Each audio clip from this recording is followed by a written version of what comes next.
जय हिंद, जय भारत। दोस्तों, आजादी के अमृत महोत्सव वर्ष में आज बात करेंगे शहीद आजम भगत सिंह के प्रिय मित्र बलिदानी सुखदेव की। आज 15 मई है। आज ही के दिन वर्ष 1907 में लुधियाना के नौघरा में सुखदेव का जन्म हुआ था। इनके पिता का नाम रामलाल और मां का नाम रल्ली देई था। वर्ष 1910 में पिता की मृत्यु के बाद लायलपुर में इनके ताया लाला चिंतराम थापर ने इनकी परवरिश की थी। वर्ष 1922 में सुखदेव लायलपुर के सनातन धर्म स्कूल से मैट्रिकुलेशन की परीक्षा पास करते हैं और लाहौर के नेशनल कॉलेज में दाखिला लेते हैं। वहीं पढ़ते हुए इनकी भगत सिंह, भगवती चरण वोहरा आदि से मित्रता होती है। हालांकि सुखदेव के भाई मथुरा दास थापर अपनी पुस्तक मेरे भाई शहीद सुखदेव में लिखते हैं, भगत सिंह अपने बाबा अर्जुन सिंह के साथ बचपन में हमारे यहाँ लायलपुर आया करते थे और सुखदेव के साथ घंटों खेला करते थे। दोस्तों, सुखदेव और भगत सिंह की दोस्ती के बारे में बात करते हुए साथी क्रांतिकारी शिव वर्मा लिखते हैं, व्यक्तिगत तौर पर सुखदेव को सबसे अधिक ममता थी भगत सिंह से। प्यार नाम की जो भी पूंजी उसके पास थी वह सारी की सारी उसने भगत सिंह को ही सौंपी थी। लेकिन समय आने पर आदर्श के लिए अपने इसी सबसे प्यारे दोस्त को मौत के मुंह में भेजने में उन्हें कोई संकोच नहीं हुआ। भगत सिंह ने चंद्रशेखर आजाद, भगवती चरण वोहरा, सुखदेव, विजय कुमार सिन्हा, शिव वर्मा, राजगुरु, जयदेव कपूर आदि के साथ मिलकर बिखरे हुए क्रांतिकारियों को संगठित करके हिंदुस्तान सोशलिस्ट रिपब्लिकन एसोसिएशन का गठन किया था। सुखदेव इस दल के पंजाब प्रदेश के प्रभारी थे। सुखदेव की निडरता, साहस, पक्की धुन और कष्ट सहने की असीम शक्ति के कई किस्से सुनते हैं। उनके भाई मथुरा दास थापर अपनी पुस्तक मेरे भाई शहीद सुखदेव में लिखते हैं, एक बार सुखदेव लायलपुर से लाहौर आ रहे थे। चलती ट्रेन को पकड़ने की गरज से जिस डिब्बे में चढ़े, संयोग से वह कैदियों का निकला। उसमें पुलिस गार्ड भी थी। पुलिस वालों ने समझा ये नौजवान कैदियों का साथी है और इन्हें छुड़ाने के लिए चढ़ा है। उन्होंने सुखदेव से पूछताछ शुरू कर दी। सुखदेव ने जबड़े भींच लिए और किसी प्रश्न का उत्तर नहीं दिया। पुलिस वालों ने उनकी जमकर पिटाई की और वे चुपचाप सब सहते रहे। खूब पिटाई के बाद सांगला हिल स्टेशन पर उन्होंने सुखदेव को उतार दिया। नीचे उतरने के बाद एक पुलिस वाले ने खिड़की से झांकते हुए कहा, इतनी मार पड़ी है, अब तो अपना नाम बता दे भले मानस। सुखदेव ने जोर से चिल्लाकर कहा, मार खाना। इसके बाद सुखदेव लाहौर में शाह आलमी दरवाजे वाले मकान पर पहुंचे और भगत सिंह से कहा, बहुत मार पड़ी है, जरा मालिश कर दो। मैं देखना चाहता था कि मुझ में कष्ट सहने की कितनी क्षमता है। दोस्तों, ऐसी ही एक घटना का जिक्र करते हैं क्रांतिकारी यशपाल अपनी पुस्तक सिंहावलोकन में। वे लिखते हैं, सुखदेव ने किसी किताब में पढ़ा था कि झगड़े या मारपीट के समय अपने से बहुत अधिक बलवान व्यक्ति से मुकाबला पड़ जाने पर आत्मरक्षा और प्रतिद्वंद्वी के परास्त कर देने का उपाय उसकी नाक पर जोर से घूंसा मार देना है। ऐसे आघात से कोई भी व्यक्ति शुद्ध बुद्ध खोकर बेकाम हो जाएगा। सुखदेव ने इसे परखना आवश्यक समझा। उन दिनों गांधी जी ने प्रत्येक मास की 18 तारीख उपवास के लिए सुनिश्चित की हुई थी। सुखदेव यह उपवास रखता था। उपवास किए हुए वह किसी काम से सड़क पर अकेला चला जा रहा था। उसे किताब में पढ़ी वह बात याद आ गई। वो किसी कद्दावर बलवान दिखाई देने वाले व्यक्ति को खोजने लगा। ऐसा एक आदमी दिखाई भी दे गया। उसके समीप पहुंचकर उसकी बेखबरी में सुखदेव ने उसकी नाक पर घूंसा जमा दिया और चोट का प्रभाव देखने के लिए समीप ही खड़ा रहा।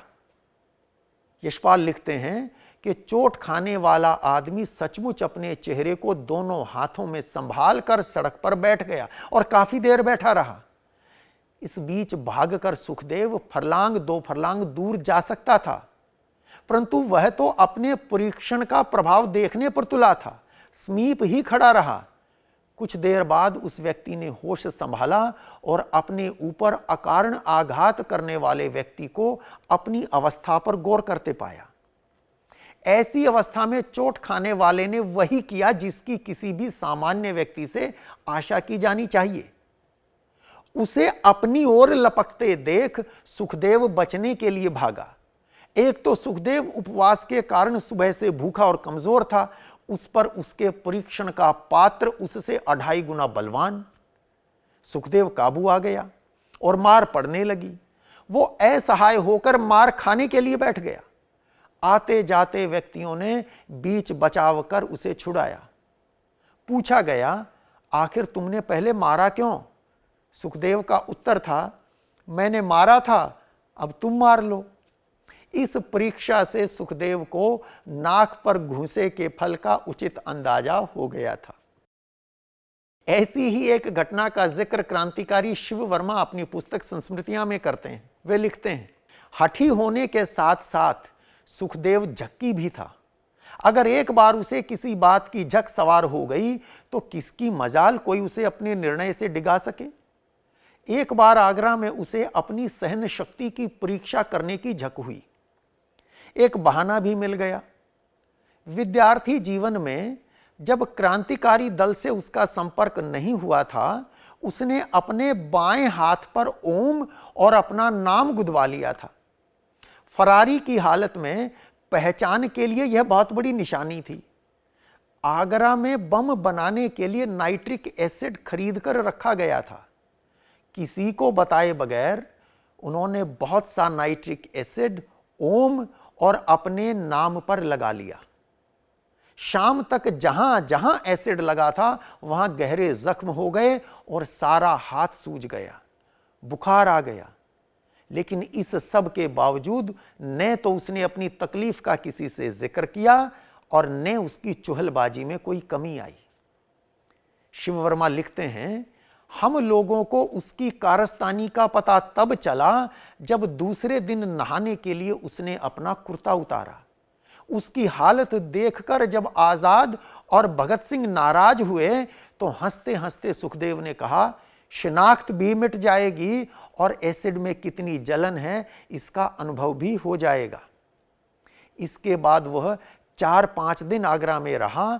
करीब करीब सभी साथियों ने दवा, इलाज और मरहम पट्टी के लिए आग्रह किया, लेकिन उसने किसी की एक न सुनी।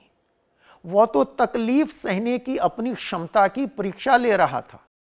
वो बदस्तूर अपना सारा काम करता रहा और उसी हालत में लाहौर चला गया। शिव वर्मा आगे लिखते हैं, कुछ दिन बाद जब एसिड का घाव भर गया तो उसने देखा कि नाम का कुछ निशान अब भी शेष है। उसने उसे भी मिटाने का निश्चय कर लिया। एक दिन शाम को वह दुर्गा भाभी के मकान पर पहुंचा। भगवती भाई उस समय कहीं बाहर गए हुए थे और भाभी रसोई घर में खाना बना रही थी। सुखदेव भगवती भाई के कमरे में जाकर बैठ गया। काफी देर तक उसके खामोश रहने पर भाभी को उत्सुकता हुई कि वह कमरे में क्या कर रहा है। जाकर देखा तो दंग रह गई। उसने मेज पर एक मोमबत्ती जला रखी थी और बड़े इत्मीनान से उसकी लौ पर हाथ दिए बैठा था। जिस स्थान पर उसका नाम लिखा था वहां की खाल जल चुकी थी, लेकिन इस बार वह काम अधूरा नहीं छोड़ना चाहता था। भाभी ने लपक कर मोमबत्ती बुझा दी। जब उन्होंने उसकी इस करतूत पर उसे डांटा तो वह मुस्कुरा भर दिया, बोला कुछ नहीं। दोस्तों, सुखदेव को मृत्यु का कोई भय नहीं था। क्रांति के महायज्ञ में उन्होंने आगे बढ़कर अपने प्राणों की आहुति दी थी। स्पेशल ट्रिब्यूनल ने फैसला सुनाते हुए सुखदेव को सजा देते हुए लिखा कि सुखदेव षड्यंत्र का मस्तिष्क और भगत सिंह दाईं भुजा था। हिंसक घटनाओं में भाग लेने के मामले में सुखदेव पीछे रहता था, परंतु जिन घटनाओं में उसके मस्तिष्क और आयोजन शक्ति का महत्वपूर्ण योगदान रहा, उनके लिए उसे जिम्मेदार ठहराना होगा। उसका अपराध भगत सिंह के अपराध से कम नहीं है। 23 मार्च 1931 को शाम के 7 बजे लाहौर सेंट्रल जेल में सुखदेव भी भगत सिंह और राजगुरु के साथ भारत मां की मुक्ति के लिए फांसी चढ़कर अमर हो गए। आजादी के अमृत महोत्सव वर्ष में अमर शहीद सुखदेव को शत शत नमन। इस वीडियो में दी जानकारी आपको कैसी लगी, कमेंट बॉक्स में अपने विचार सुझाव लिखकर जरूर बताइएगा। जय हिंद, जय भारत।